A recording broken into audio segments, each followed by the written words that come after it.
বলেন ঠিক না বেটি? কারণ মুসাফির সাধারণভাবে সব কাজ নিজের স্বাধীনতা অনুযায়ী করতে পারে না। কারণ মুসলমানকে মুসাফিরের হালত থেকে মুকিমের হালত যতক্ষণ পর্যন্ত পৌঁছতে পারবে না, ততক্ষণ পর্যন্ত মুসলমানদের মনের নেক আশা পূর্ণ হবে না। কথা বলেন ঠিক না বেটি? কারণ মুসলমান ভাইয়েরা, আপনারা জানেন, একজন সমাজের মুসাফির যখন আসে, এখান থেকে আমাদের প্রধান মেহমান যখন আসবেন, উনি তো মুসাফির মানুষ। কথা বলেন ঠিক না বেটি? উনি যদি সমাজে, আমাদের সমাজের মধ্যে দেখা যাচ্ছে যে স্বাধীনভাবে কিছু করতে পারবেন?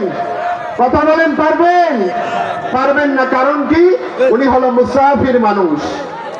মনে করেন একজন মুসাফির মানুষ যখন আপনার আমার সমাজের মধ্যে আসে, ওই মুসাফির মানুষটা যদি এখান থেকে মিনা বাজারে চলে যায়, গিয়ে যদি একজন দোকানদারকে বলে, ও ভাই আমি মুসাফির মানুষ, আমাকে কিছু টাকা হালুয়া দেন অথবা দোকানের কিছু মাল বাকি দিয়ে দেন।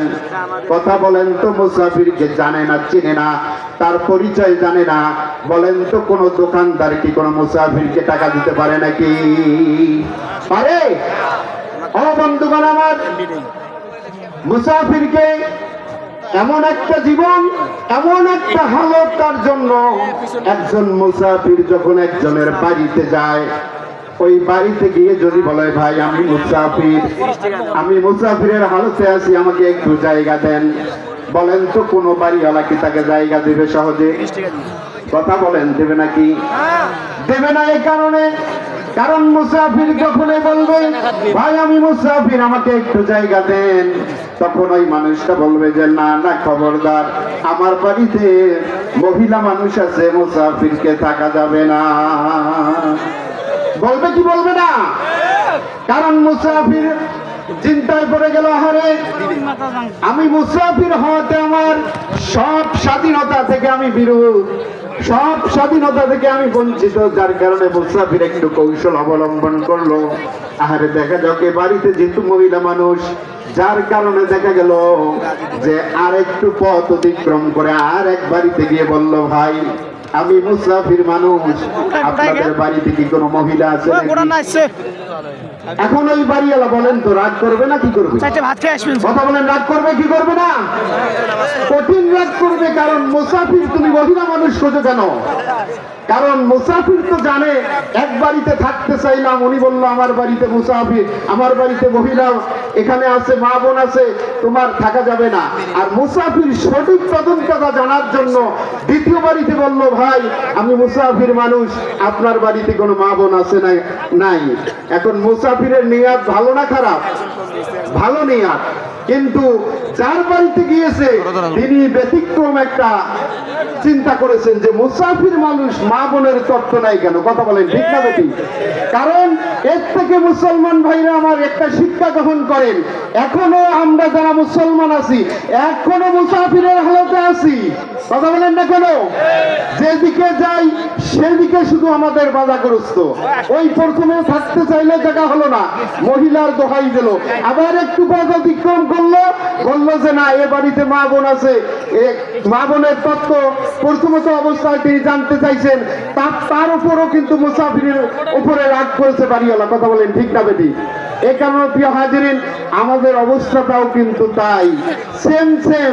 এখনো আমরা মুসাফির আছি, যার কারণে যদি মুকিমের অবস্থায় পৌঁছতে হয়, সামনে আমাদেরকে এমন একটা নিয়াত করতে হবে যাতে করে এই আল্লাহর জমিনে, আল্লাহর জমিনে আল্লাহর দ্বীন প্রতিষ্ঠা করা পর্যন্ত মুকিমের হালতে আমরা পৌঁছতে পারি। সকলে রাজি আছেন ইনশাআল্লাহ?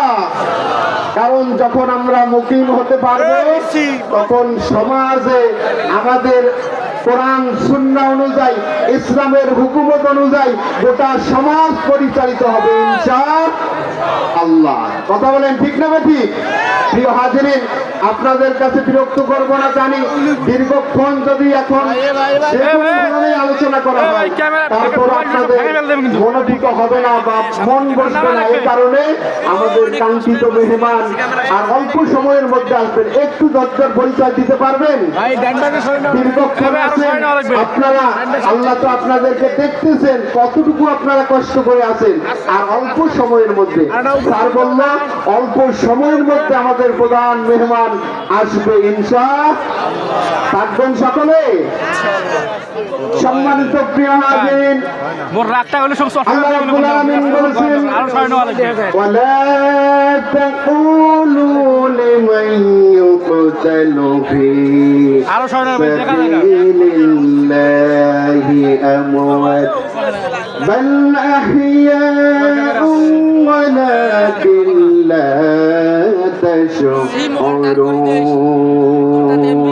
জোরে বলেন আল্লাহু আকবার। আল্লাহ রাব্বুল আলামিন বলেন যারা আল্লাহর রাস্তায় নিহত হয় তাদেরকে তোমরা মৃত বলো না, বরং তারা জীবিত। আল্লাহ পাক অন্য আয়াতের মধ্যে বলেন ওয়ালা তাহসাবান্নাল্লাযীনা কুতিলু ফি সাবিলিল্লাহি আমওয়াতান বাল আহইয়াউন ইনদা রাব্বিহিম ইউরযাকুন। জোরে বলেন আল্লাহু আকবার। আল্লাহ রাব্বুল আলামিন বলেন যারা আল্লাহর রাস্তায় নিহত হয়, যারা আল্লাহর রাস্তায় জীবন দেয় তাদেরকে তোমরা মৃত্যু বলো না, বরং তারা আল্লাহ রাব্বুল আলামিনের পক্ষ থেকে ইউরযাকুন, তারা রিজিক প্রাপ্ত। বলেন তো যারা শহীদ হয় তারা কি? কথা বলেন, তারা কি? রিজিক প্রাপ্ত।